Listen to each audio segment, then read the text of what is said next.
This video is going to be my second preview of today's Lions versus Colts matchup, and one element that I think I'm going to suggest you should pay attention to. I don't know where you look pre-snap on the broadcast angle, meaning when you watch the game live, but in this video I'm going to suggest something to you, or at least make you aware of the point of attack where the Colts might be trying to get certain things accomplished, and give you an opportunity to look there pre-snap. Specifically, this is about how the Lions defend the option concepts and what the specific threat of Anthony Richardson means for Aaron Glenn and the defensive staff as they make decisions throughout the game.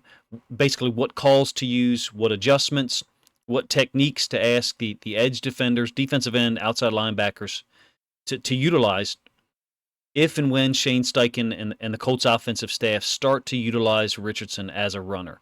But before we get to the film and that element, I do have a couple of things I want to mention as it relates to another issue. With the secondary now losing Terrion Arnold, at least for this week, him being declared out, and then Ennis Rakestraw Jr. going on IR, I think it's for a hamstring injury. I believe it's pretty unique and amazing that the Lions front office stayed true to their commitment to Emmanuel Moseley. And I don't mean after his torn pec suffered in training camp. I mean the decision to bring him back after he suffered a second consecutive ACL injury, almost a year apart, October 9th and then October 8th of 2022 and 2023, after he signed with the Lions as a free agent in 2022. Detroit could have moved on, and many teams would have. But I credit Brad Holmes in the front office for recognizing the value, or perhaps it's really a realistic way to describe it, the lack of interest probability from other teams. Meaning someone who suffered two consecutive injuries isn't going to get signed by another team, and so a low salary commitment on the Lions' standpoint could prove beneficial at some point. Today could be that day. Now, they do have other options, which is part and parcel to my point here. Kindle Vildor started a number of games last year as an outside corner. He's capable. He can play. He's not as good as CD3 and Terrion Arnold, obviously, and probably not as talented as Ennis Rakestraw Jr., but keeping him this year to create depth at an important position was another smart move by the front office. They could play Moseley at outside corner and keep Vildor in his typical role, which is a backup who plays mostly special teams and then comes in once a game, twice a game, or every couple of weeks if CD3 or someone has to take a couple of plays off or gets hurt. Now, besides starting Vildor and keep, the other option would be start Vildor and keep Moseley as a reserve. But Aaron Glenn has another option. He's got a third one here, if you ask me. I don't think this is the one he's going to go to. But it sounds like they possibly have explored it. Moseley admitted that he's played some at nickel in practice. Amik Robertson, who's played quite well at nickel DB. I did a preview yesterday about the Amik Robertson-Josh Downs matchup. If you're looking for more Lions-Colts-related content, check that out on my channel. I'll provide a link up here in the description and as the video flows through. But Robertson also played outside corner with the Raiders last year before moving to nickel around week 6, somewhere in that area, 2023. This season, Robert's been the dedicated nickel or slot corner, if you will, for the Lions. The fact that you have three viable options, immediately after a starter like Arnold goes down or gets hurt, I think, during the week of practice. I could be wrong there. The point is, or the larger point anyway, for me is, the Lions front office under Brad Holmes functions in a way that they recognize value, perhaps when others don't. Signing Amik Robertson, good signing. 25 years old, I believe, at the point where they signed him, with some versatility, nickel outside corner experience. Bringing back Kindle Vildor for depth. A veteran, smart, capable player, not a playmaker, obviously. Bringing back Moseley after a second consecutive ACL tear, and now he happens to be available at precisely the time you might need another outside corner. I don't think this is chance. And so I'm crediting Brad. Look, Moseley could get out there on the field and play poorly. He may not play at all. Hopefully he doesn't go out there and get hurt again. I think this is still an opportunity for us, or for you as Lions fans, to recognize when preparation and forward thinking intersects with an opportunity. Maybe we don't really want to describe it as an opportunity, a potential need at outside corner when a full-time starter like Terrion Arnold is declared out. If there was a worst-case scenario today, let's say CD3 has to go out for a couple of plays or he gets hurt. He plays so incredibly hard. He's committed to everything, specifically against the run. Like the guy just throws his body around. He plays the game the way it's supposed to be played. If he was to go out, you would still have guys like Vildor, Mosley, and Robertson who could play outside corner. In a worst case scenario, that's still far better than week 7 last year when Jerry Jacobs gets hurt, I believe the day before the Ravens game or 2 days before, and you show up and you have to put Will Harris at outside corner. So let's get to the point of the video, but I wanted to digress and just credit Brad Holmes and those guys for at least giving the defensive side of the ball an opportunity in a worst-case scenario situation. I want to point out and promote to you some option concepts. I have familiarity, nothing close to this level, obviously. But first, before we get to the video, Aaron Glenn's typically, his DNs and outside linebackers generally force a keep read by the quarterback on any shotgun read concept. That's generally what they have done dating back to last season. There's multiple ways to get it done, multiple ways to stop the option. I don't think you can classify the Colts as an option team, but Shane Steichen does utilize those principles with Anthony Richardson at quarterback. And Richardson played quite well last week against the Jets. He was 20 of 30 passing, 272 in the air, 1 touchdown. Also ran for 2 scores on the ground, including the game-winning touchdown with less than a minute left. So he's got the element of danger at all times as a quarterback who can move.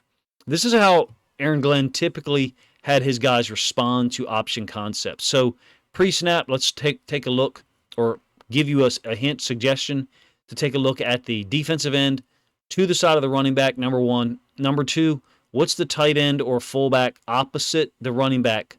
What's his alignment? If he's off the line of scrimmage, so if that tight end's feet were in this area here, then you could theoretically see a hide or split zone concept where that tight end was to go opposite the offensive line flow, with the offensive line all moving in this direction, and then a potential split zone kick-out concept. Now, that's not what occurs here. Why? Because the tight end is on the line of scrimmage. The Ravens are giving split flow action with another tight end, Isaiah Likely, in motion. The point here is the technique that they're asking Aiden Hutchinson to play. And I'll show you a couple of examples of this going down the line of scrimmage such that the quarterback should keep it. In this case, I think Lamar Jackson misreads it, tries to keep it late, and the mesh between him and Justice Hill is a mistake. Aiden Hutchinson gets a fumble recovery last year in week 7. Running back's going to switch sides here. The pistol changes things up a little bit because you, as the defensive end outside linebacker, don't know you're on the read side. You don't know that you're getting ready to have to execute a particular technique. Here, Bijan Robinson gets on a horizontal path. So you could say Coach Aiden Hutchinson is just chasing this. There is still the opportunity for the quarterback to keep it. His back is turned to Hutchinson. But this is a dedication. This is a dedicated technique that they utilized mostly throughout 2023. If you recall in the Super Bowl, when the Chiefs faced a 4th and 2, Bosa runs down the line of scrimmage to take the running back and allows Mahomes to get out to the edge. That's the technique, forcing a keep read by the quarterback, allowing the ball to be pushed to more towards the sideline within the quarterback's hands still. I'm not sure that that's what they want to do today with Anthony Richardson. That's not really what I'm advocating for. I'm just showing you what they typically did, and then the differential in how they began to play it later in the year last year. It's going to be like a half-man technique, if you ask me, where Hutchinson, same guy, and that's why I'm using him, stays a little bit more square. Now, by the time he gets to this location, you can see that he's closed down and basically shut off this space here in a manner that Eckler can't get through. It ends up going for 2 yards. But by the time that Hutchinson got there, the read has to be completed by Herbert. So it's not like you can say, oh, well, he should pull this football. The read's already been made. The decision's already been made. So Hutchinson, I would say, is in a half man, or maybe you could say 60% running back, 40% quarterback type of technique. Another example of it from this year, and I do believe that this is just a designed play action with the quarterback getting out here. This is Rudolph scrambling for a touchdown. It's listed as a scramble. I believe it's a designed play from a play action standpoint, and then giving him the option to run. Clearly, he has a receiver open, but decides to juke Nowaski and then get in for an 11-yard score. So the other option could be for the defensive ends, outside linebackers, is run up field and force a give read on anything like this. Well, Teams know that that's not what the Lions do. Some teams do. The Steelers historically have done that with Lamar Jackson. They run right at his outside shoulder or a yard outside of him and forcing a give read. They didn't necessarily do the same thing to Lamar the last time they played in Pittsburgh a couple of weeks ago when the Steelers pulled off the win. But that's an option. You wouldn't call this play if the defensive end / outside linebacker was possibly or probably going to execute that technique because the quarterback wouldn't get the edge. That's the point of playing it multiple different ways against the Colts. They have so many different option plays that I think the Lions are going to be stressed or are going to have different calls in at different times.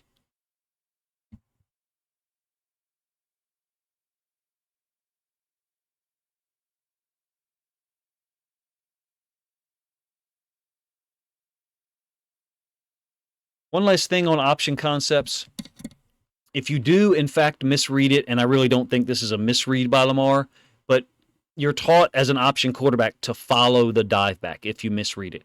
Now, the edge defender here, this is actually filmed from 2022, steps down. So if Lamar was to give it to the running back, then it would be a tackle for loss. But then the edge defender pretty much knows what he's got to do. He's got to get upfield and now try to contain Lamar. And in fact, he does that. I think you can do this when you, quote, know that the option is coming, when you have some type of hint, down in distance and or situation, or the tight end arc releasing like you see here. So in this case, I think because of the tight end's arc release means release to the outside. When he steps down, he knows he's the read man. And then he's going to step down, force a keep read, get upfield, try to make his tackle for loss. The only problem is, number one, you have a well-trained quarterback. Number two, he's very athletic. And not only does he turn what, quote, looks like a misread into a gain, actually no one tackles him on the play. It's quite ridiculous.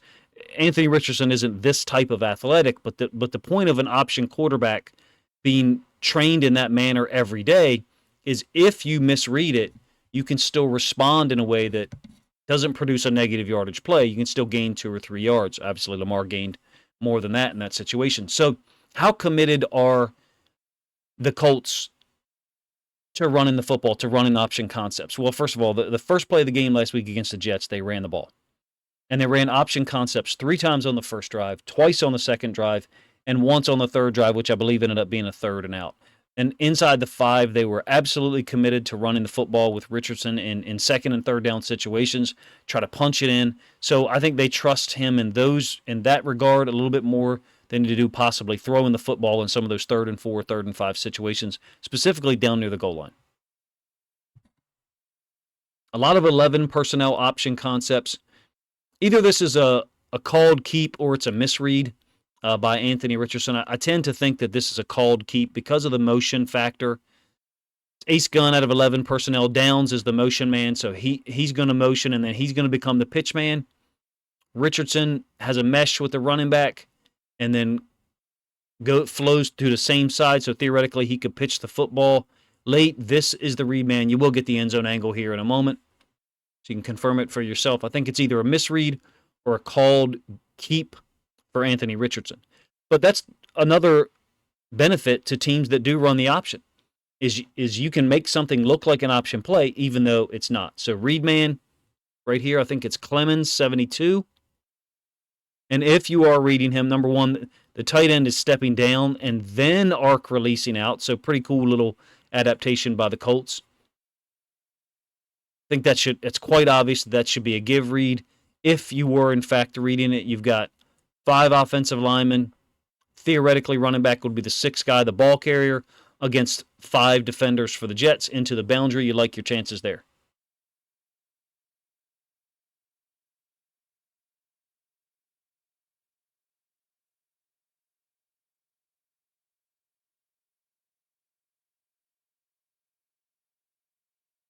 All right, so where am I advocating or telling you that I think you should look pre-snap if you want to try to see in run situations, see what's happening, is to the side of the back. Generally to the side of the running back. In this case, the running back and the tight end are on the same side. Tight end is on the line of scrimmage. We're actually going to pull a lineman here, so I think you've got a power aspect to this. It ends up being a give. because I think you're getting a half-man technique here by, I think that's Reddick, who tries to fold in, and you got a second effort by Jonathan Taylor. Look, it's a dangerous situation in any case, on any play. Taylor's a very capable and talented running back. He runs hard. Anthony Richardson is huge, difficult to tackle, and doesn't run like a typical or prototypical quarterback. So either choice is difficult to just outright stop. I think you're going to need multiple options here defensively. You can see the pulling tackle, and Reddick is not running down the line of scrimmage to force a keep read, nor is he stepping up the field to force a give read, because if you do that too often, then you could give up a wind back run by the running back, that type of path that you see there.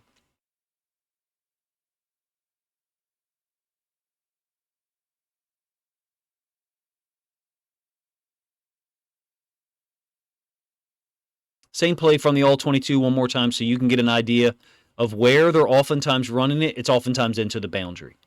So out of 11 personnel into the boundary, why? You're running it away from the nickel defender. You guys have heard this a lot before because you're Lions fans, and Ben Johnson does the same thing. He just doesn't do it with shotgun option concepts. He does it with under center run plays.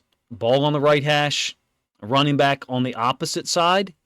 Now the tight end is off the line of scrimmage. Kind of what I mentioned on that first play I showed you with Lamar Hutchinson recovering the fumble on the misread or miscommunication, I guess, between Lamar and Justice Hill. I actually don't like that word utilized in football a lot. Miscommunication. It's a read, and Lamar just read it a little bit too late.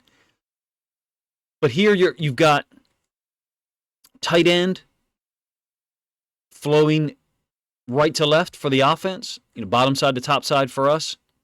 And then the read man is on the same side of the running back again. You will get the end zone angle here. I think it's Will McDonald the fourth, but I could be wrong. It ends up being a front side run on the give into the boundary again out of 11 personnel. Steichen last week seemed to like to bring in either 16 or Pittman attached to the line of scrimmage on these run concepts. Again, he's arc releasing. Reed man is 99 right there. So for you, as a fan watching pre-snap, if you're going to get anything to the side of the back, in this case a receiver, I would have my eyes there, looking for how the Lions play it with their edge defender, number one, and number two, their inside linebackers. What they tried to do sometimes in 2023 was run the defensive end down the line of scrimmage. I've already covered that. Force a keep read, but also simultaneous to that, an auto scrape or gap exchange with the inside linebacker. If you recall, Jack Campbell missing 2 tackles against Justin Fields against the Bears last year during their come-from-behind win in Detroit. That's the concept. That's the idea. I don't know if you want to do that or not. Perhaps you do. With as much as I suspect that they're just calling it for Anthony Richardson, and in no way, shape, or form am I saying, oh, he can't read the option, so they're telling him what to do with it. Everyone that's an option team occasionally has a called give or a called keep. Moving forward here, this is QB pin pull, first play of the game. Now the setup is still the same. You have the running back on the same side as a slot or an attached, in this case, wide receiver. Running back is going away from the flow. It's just pin pull is all you're seeing. The tight end is pinning down on the edge defender. The Jets defend it quite well. I believe that's one of the Williams brothers with the tackle, 56. The Jets defend it quite well. Off screen, you guys have got a tight end who's going to pin down on this defensive end, and then you're going to get the receiver and an offensive lineman pulling in that direction off screen to our right because the running back is going in the opposite direction. So they're trying to hold someone, get Anthony Richardson out to the edge. The reason why I bring this play up, even though it's not option related, is it's the first snap of the game last week against the Jets. They are committed, at least so far, to running with the quarterback. Now, here's a different variation that's going to go against some of the things I'm telling you in terms of where to look. Notice what you don't have. To the side of the running back, you do not have an attached receiver or tight end on that side, nor do you have a tight end opposite the running back. If you watch my content enough, you know I call that B-gun. That will be split zone, basically where the offensive line is going to work all in this direction, and at the same time, that tight end that theoretical tight end whose feet would be here would work in the opposite direction of the zone blocking scheme by the offensive line. You have neither of those. This is QB power read. There is a little bit of a pre-snap indicator that it's QB power read. He's now reading the front side DN. I'll show you the end zone angle of it, and then we'll come back to the all-22. So again, there's no attached tight end here on this side to arc release while reading this D end. Number one. Number two, there's no tight end / fullback to go against the grain of the offensive line and kick out this D end on a split zone concept. They're reading the front side D end. So watch Anthony Richardson's eyes once he gets the ball in his possession. He's not looking here, obviously. His eyes are looking in this direction. Now, you won't get a perfect angle all the time with an option quarterback, meaning you can see the stripe on his helmet is here. They're not always going to look directly at the defensive end. Think of your shoulders and your eyes in a connected manner, almost like the letter T, even though the angle's off here. You don't want to have your helmet and your eyes pointed directly at him because they don't want his shoulders, for multiple reasons, they don't want his shoulders to end up at this angle on this particular concept. It's QB power read.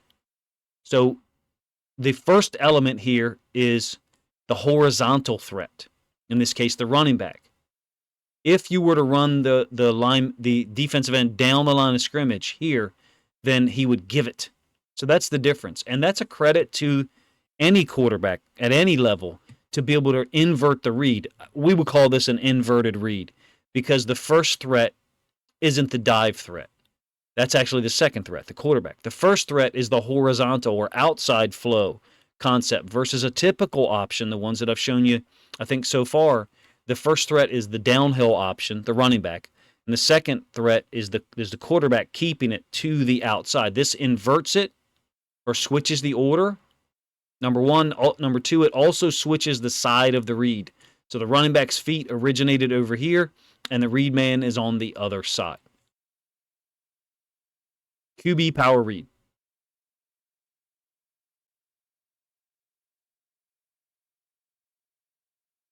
All right, so finally, let's get to some inside of the 5-yard line situations and usages. They're not actually going to be option related, but it gives you an indication of some of the things that the Colts might try to do down near the goal line if they need a score. This is 11 personnel, and you've got two really good plays here set up, regardless of whether he gives us football or not. He does not. You got jet, and then the quarterback keep off of it. Now, the quarterback keep is going to be following the running back. But some teams will run the jet with their running back in the opposite direction. You got jet dive, typically is opposite of the flow. And then along with that, you've got the quarterback boot off of it. Because of the specific talents of Anthony Richardson, his usage down here inside the 5 is really similar to some of the stuff that the Panthers did with like a Cam Newton early in his career. Because he's so big and difficult to tackle, and he's a great runner, a great athlete. It's smart usage by Shane Steichen. They outsmarted the cameraman, obviously. You get the game-winning touchdown out of this setup as well. Very similar conceptually to what we saw on the first play of the game. The only difference is pre-snap, they're motioning the running back out of here, pulling one of the inside linebackers out of the box, and then, of course, you can already figure it out if you haven't seen it already. They're going to run Richardson up to the bunch side in a pin-pull concept. So the tight end has pinned down on a defensive end, and you can see one of the receivers and one of the offensive linemen is pulled out to the edge. Richardson's going to punch this in there. Pin-pull pitch is the foundational portion of this. In order to run pin-pull pitch, the running back would have to be on the opposite side. He would flow to the side of the bunch and get the football on the pitch play. In this case, it's quarterback pin-pull. There's no pitch because he has the ball in his hand already. Here's the pin-down block. And there's the two pullers leading out to the edge. The Lions have been great at stopping the run. This is a little bit of a different threat. And that's why I probably should have covered this before Sunday morning of the game. But it's fun to talk about the option. I have a little bit of experience with it from a coaching standpoint, generally on the defensive side of the ball, but assisting offensive staff that are way smarter than me in preparation and trying to figure out how teams were going to play their edge defenders and their defensive tackles. In this case, Aaron Glenn and those guys, I think in 2024, have been a little bit more half man ish compared to 2023, where they were forcing keep reads. I don't know that you want to do that today. I don't know that you want to force a keep read by Anthony Richardson because of some of the other complementary plays they call where he keeps it by design. You would essentially be running yourself out of the play. As the read man, you're never going to get blocked. You are being read. Nonetheless, the Colts, if you give them that same read, that consistent stepping down the line of scrimmage, violently running with the running back to try to make the tackle from behind, per se, then you open yourself up, I think, to some of the other complementary plays that the Colts have already put out on film. Aaron Glenn, those guys have their hands full with the secondary situation. If you ask me, Pittman, Pierce, Josh Downs, talented trio of receivers. I'm not sure that the tight ends are as big a threat as some of the other guys that Detroit has encountered so far in 2024. And then the option element with Jonathan Taylor and Anthony Richardson being utilized as a runner out to the edge as well. I think it's going to be an interesting game. I look for the Lions defense to play at a high level. They've just done so in 2024. Each week when guys have gone out, now they're going to be looking at presumably replacing Alex Anzalone with a David Long / Malcolm Rodriguez, who also just returned from injury last week. Kind of sick how much work Aaron Glenn has had to do with missing guys and Brad Holmes in the front office trying to replace Aiden Hutchinson, Marcus Davenport, Derek Barnes, Emmanuel Mosley, Melifonwu, who hasn't played a snap this year, and now Terrion Arnold is out and Alex Anzalone is out for 6 to 8 weeks. The offense might need to outscore them, I guess some would say. In my opinion, the Lions can still come in here and play a great brand of defense, and it starts, in a lot of ways, with stopping the run, including the option concepts that are out on film, specifically last week against the Jets. I appreciate you guys' time. If you enjoyed the video, please let me know in the comment section. If you like my work and some of the things that I do, please consider joining my Discord / Patreon. It is $4.99 a month for Lions fans. It just provides me more impetus or more reasons to continue my work and try to put out content on days when probably most content creators are not giving you much in terms of film Sunday mornings before the game. Appreciate you guys' time. If you think other Lions fans would enjoy this video, this film study preview of one element, perhaps two, of the Lions' visit to Indianapolis to take on the Colts, then please consider grabbing a link to this video, sharing it out on social media to help this content get more reach.